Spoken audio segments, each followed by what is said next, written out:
অবশেষে পূর্ব ত্রিপুরা লোকসভা কেন্দ্রের বিজেপি দলের প্রার্থী কীর্তি সিং দেববর্মার সমর্থনে তীব্রমত দলের কর্মী সমর্থকরা ময়দানে ঝাঁপিয়ে পড়েছে।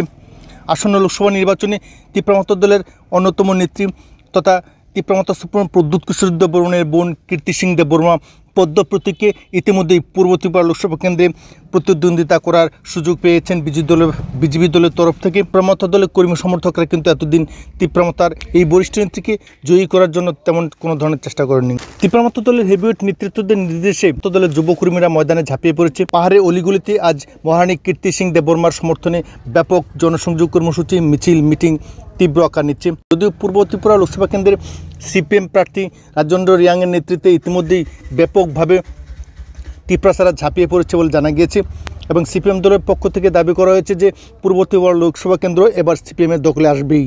তীব্রমত কর্মীরা যেভাবে ময়দানে বর্তমানে ঝাঁপাতে শুরু করেছে তাতে কাটে কি টক্কর অনুষ্ঠিত হবে বলে মনে করা হচ্ছে। এখন দেখার বিষয় 2024 লোকসভা নির্বাচনে তীব্রমতার এই হেভিওয়েট নেত্রী যিনি বিজেপি দলের হয়ে প্রতিদ্বন্দ্বিতা করছেন ওনাকে কত ভোটে জয়ী করতে সক্ষম হন তীব্রমতার যুবকর্মীরা এবং মহিলা কর্মীরা।